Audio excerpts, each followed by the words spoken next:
All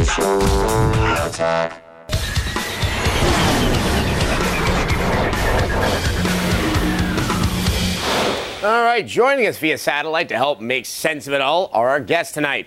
From San Francisco, he's executive editor for Electronic Gaming Monthly, Shane Bettenhausen. And also in San Francisco, editor for Wired's Game Life blog, Chris Kohler. So thanks very much for you guys coming here on the show.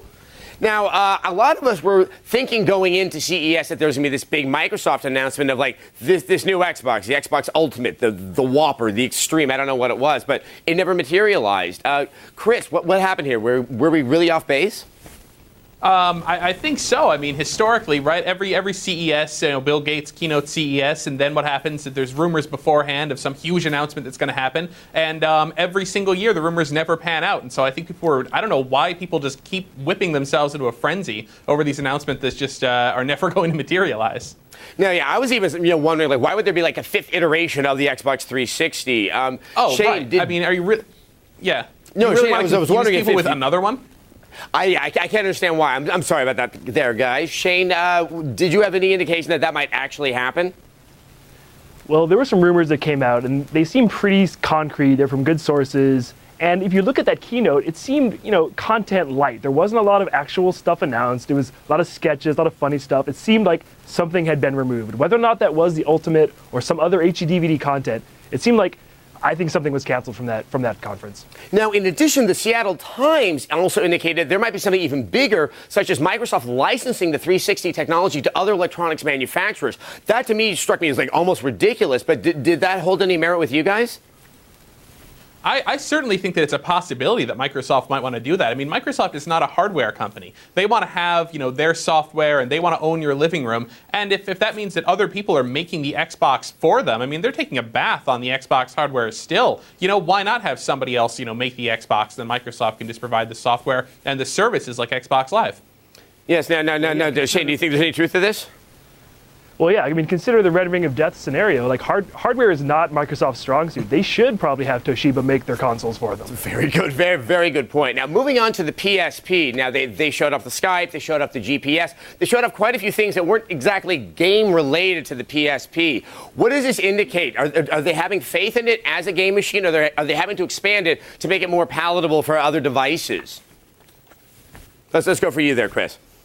Oh, well, I mean, if you look at have you seen the sales of PSP software on the NPDs? The answer is that no, you haven't, because PSP software sales are not even good enough to get up into the handheld charts, which are totally dominated by the DS. The issue with the PSP is that people are buying the system. People are buying the new slim PSP, at faster rates than they were buying the old one. But I have no idea what they're doing with it, because they're not buying a lot of games on UMD. So, I mean, Sony, I think, at this point is kind of, really being very scattershot in terms of, okay, well, let's put Skype on it. Let's put the GPS on it. Let's add a keyboard. Let's see what it is people want to use the PSP for. Because it is a really, it's a cheap piece of hardware for what it delivers, at $170. And so, obviously customers are seeing some value out of that. And that's what we're seeing with Skype and things like that. So, Shane, do you think you're going to be running out to get another PSP just so you can, call people for cheap? Well, you do have to have one of the new slimline PSPs. It's like a memory issue. It won't work on the fat PSP. That's a very good point. If you already have one, that is a good point. But I think it's great. I think Skype is a cool feature. And also the announcement that you can put a Blu-ray movie onto your PSP. That's fantastic. That's the kind of thing people have been asking for. And, Sony is wise to make, the PSP do more than just games. It's an iPhone competitor now. Now, also, of course, as far as the Blu-ray movies go, Shane, I mean, what you have to keep in mind is that the Blu-ray movie is going to have the low-res PSP version on the Blu-ray disc. You can't just rip Blu-ray movies and put them on the PSP. Well, I think the other question is how long is it going to take to actually make that transfer happen? I know trying to get a high-def movie onto my Xbox 360 can be a rather arduous process. But moving on, well, it shouldn't take that long. No, well, hopefully because the file's going to be on there. Well, I would like to think so. I need to see that one to believe it. Okay, so the other big thing that obviously happened at CES was the fact that HD DVD lost the support of Warner Brothers, and it looks like Blu-ray is finally getting that edge. Do you think this is going to have any impact between the PS3 and the Xbox 360? Let's go for you there, Shane. Definitely. Yeah. I mean, I think so. I mean, Blu-ray being the one format moving forward, consumers have been very confused as what to buy. This allows people to invest in Blu-ray, know it's going to last. And PS3 is a good deal as a Blu-ray player and as a console. And I think Microsoft, they are still kind of in bed with HD DVD. They're part of the marketing alliance for that. And if they're going to continue that, if they're going to back HD DVD, they need to continue backing it. Or if they're going to go to Blu-ray, they need to make that decision. Yeah, now Microsoft has indicated that they would consider going to Blu-ray if that really does become the dominant format. Could you foresee that world there, Chris, where actually there's a Sony aspect inside of the Xbox 360? I don't necessarily think that Microsoft needs to go Blu-ray this generation. I think that Microsoft, if they weren't going to have the leading movie platform inside their box, made the right decision to have neither of them, which let them get the Xbox 360 out sooner and at a lower price, which is really helping them, obviously, in the console wars versus the PS3. Next generation, if Blu-ray is the dominant movie format, if everybody's got a Blu-ray drive and they all demand it, yeah, of course, Microsoft's going to put, they'll put Blu-ray into the Xbox 720 or whatever you want to call it. They don't care. Well, I can see them holding their nose, though, when they install it. Now, let's just get a final thoughts on what CES meant for gaming this year. Let's start with you, Shane.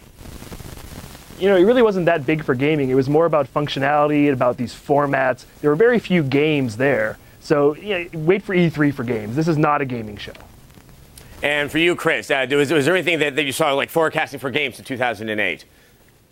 I don't think we necessarily need to wait for E3. I think that GDC will probably bring a lot of big announcements too. But yeah, CES overall, again this year, a few interesting announcements. We see where Sony's going with PSP, moving it maybe a little bit away from video games specifically. But other than that, another CES, another kind of disappointment.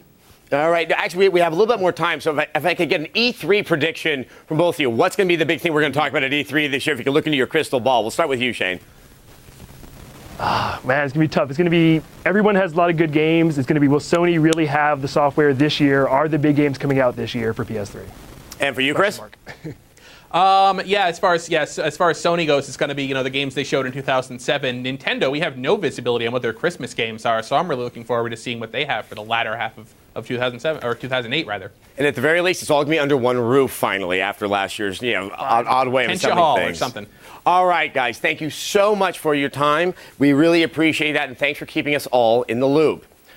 Attack of the Show, weeknights at 7, only on G4.